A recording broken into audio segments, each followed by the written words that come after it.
Hello there.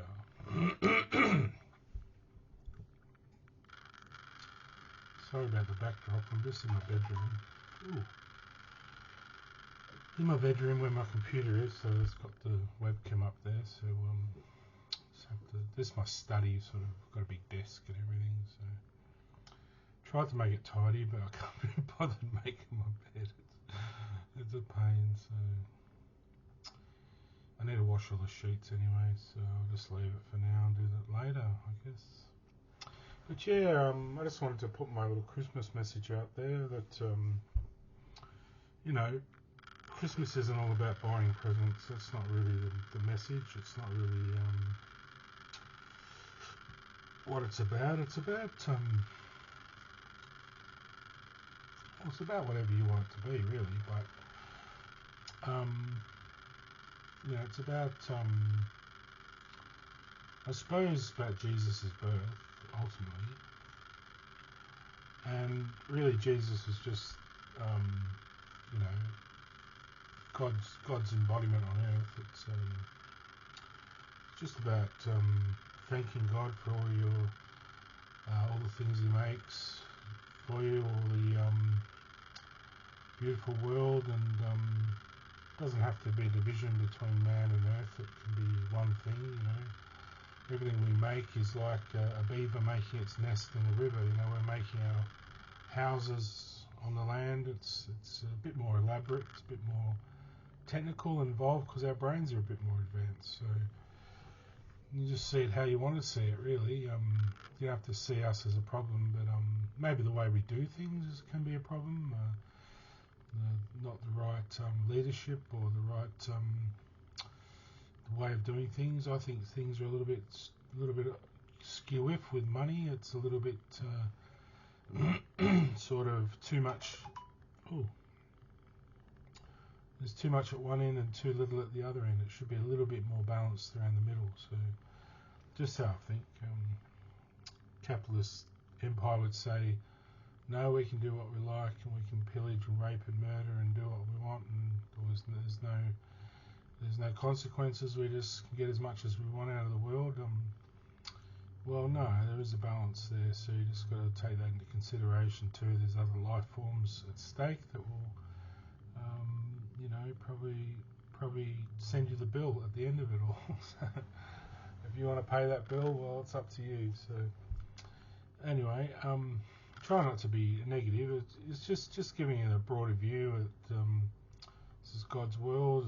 We're sitting on God's earth, and whatever you want that to be, the life force of the world, or the embodiment of this person, this sort of central figure that appears from time to time to sort of set the world on the right keel.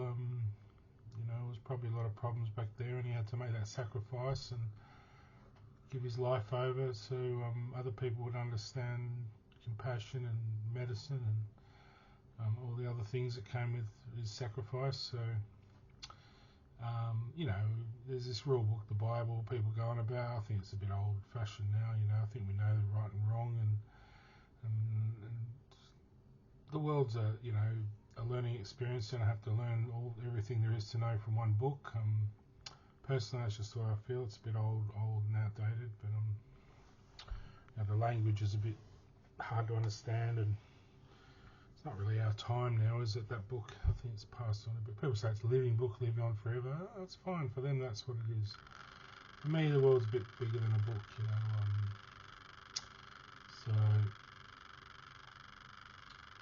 I'm looking forward to Christmas. What gift giving means. It's about not so much about buying more gifts, because that's just going to suffocate the earth in more glad wrap and more paper and more plastic and more trash and rubbish and all the consequences of an imbalanced society or world, one that's a bit too hierarchical and a bit too debilitating for other people, and probably reflects on nature and all the other environmental problems we're going through. Probably basically greed. I think that's just what we're suffering from a lot. So I think I live a fairly balanced life. Probably a little less than what I need. I probably could do just a little bit more in life to find a partner and have my family and all that kind of thing. Maybe just hinges on me getting a decent job and probably having a shave. Yeah, others will disagree and say, oh, it's all these other things. I say, no, that doesn't matter. Age and that doesn't really matter, and all the other things that go with that.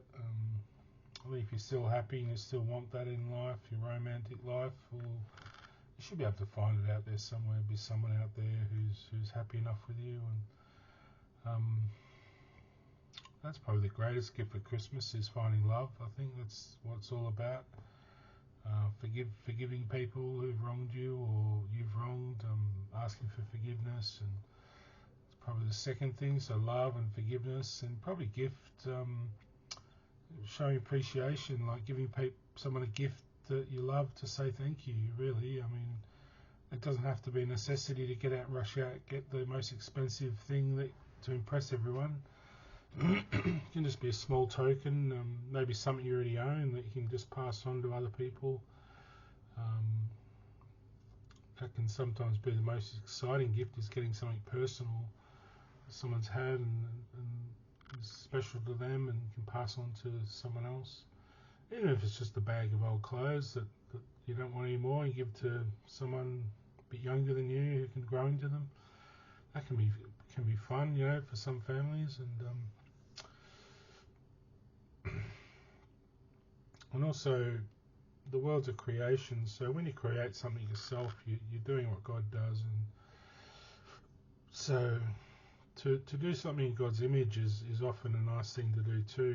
Do something creative for someone, whether it's building a car or making an artwork, or building a little dog kennel for someone, or for their dogs, or writing a book or a story or a song, or weaving a basket or making some jewellery or whatever.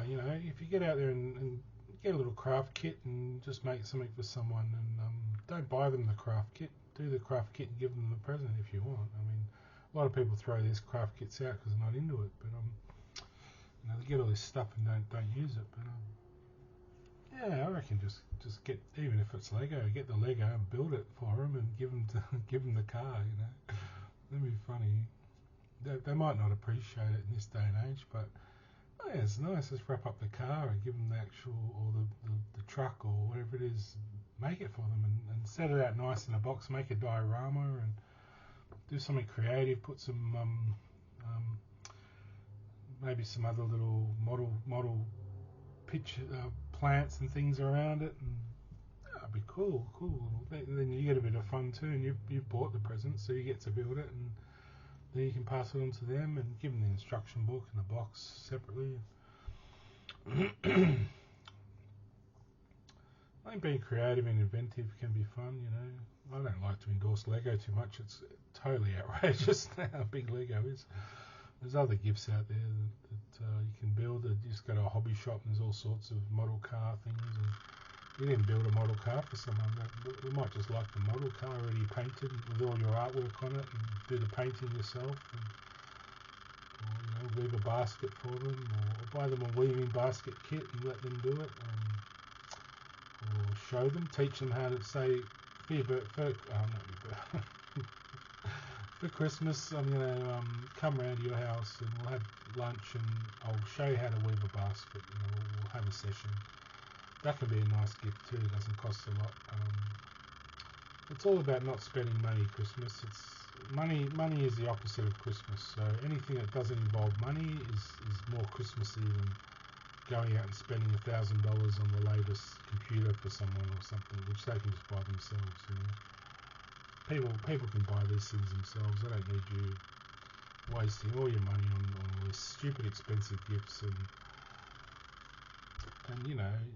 they won't appreciate it as much if you just give it to them. They'll just think, oh, well, this is easy. Especially with kids, they'll just probably break it and trash it and want the next thing, won't they? So if you spend time with kids, they'll think that's more of a gift than anything, giving them your time if you have it. I mean, you might be busy working a lot and can't do these things, but I'm looking at this picture on my screen, and in the backdrop of these flamingos on a lake, and it's by the mountains. And even if it's going out to nature for the day and going for a nature walk for Christmas and packing a picnic, that can just be a present for a family in itself, to do that kind of thing. And you can just have a little card or something they wake up to, and you always give them a little stocking. I think a stocking's enough for Christmas. A few chocolates or lollies, or if you don't like lollies, put other things in there, little toys and things, and that can be enough for Christmas. A little stocking. That used to be the way it was, just hanging out my stocking. Then we started having Christmas trees and all the presents under the tree, and it started looking like Home Alone with all the enormous bloody presents everywhere. It's like shock value, you know. Kids get excited all night, waking up, unwrapping million presents, and the excitement's over. You got to chuck all the wrapping and everything in the bin, and it'll be a bit of a letdown afterwards. Especially if they don't get the right presents. Ooh, you didn't get me the Barbie mansion. Yeah, I was a bit like that when I didn't get my He-Man. So I bought one myself later on. I don't think Dad meant it. I think I just ran out of stock. But I got Skeletor instead, which I fought every day with Skeletor. So I was a little blonde He-Man when I was a kid. I wanted to be like He-Man. It's funny that, isn't it? Anyway, so that's my message. Go out and do something nice for someone, or I've applied to be Santa Claus. I don't know if I get the job yet, but if I do, you'll see me around. And I'm not at the North Pole because the budgets and that from the government haven't allowed me to build my workshop up there. So of course the Earth's the other way around. Really, Australia's at the top. The South Pole's the North Pole. If you understand the magnetic fields of the Earth, the South Pole's actually the North Pole. That's where it is. And I think because of that, I haven't been able to build it. Something's corrupt in the world. And now they're trying to sort of melt the caps, so I can't build my workshop. But, I'm only there a few months of a year. I've started growing my beard, but when I go up there, it grows really bushy because it's so cold. I need the warmth on my skin, and then I come back here after years, shave it all off, and go back to normal and just normal member of society. But I go up to Santa's workshop just to make the presents, make a few presents and that, and dish them to all the good kids. And so I can't do that at the moment. No one's been good enough for me to get a workshop, so I can't do that at the moment. The magic's not there, so I really need to be married so the magic's there. But anyway, one day we'll get around to it. One lifetime will come back around, and we'll give it another go when the ice caps have reformed, and maybe another ice age, and we'll get there one day. Alright, see you for now. Old Saint Nick. Another word just for God, Old Saint Nick. The creative spirit, the creator.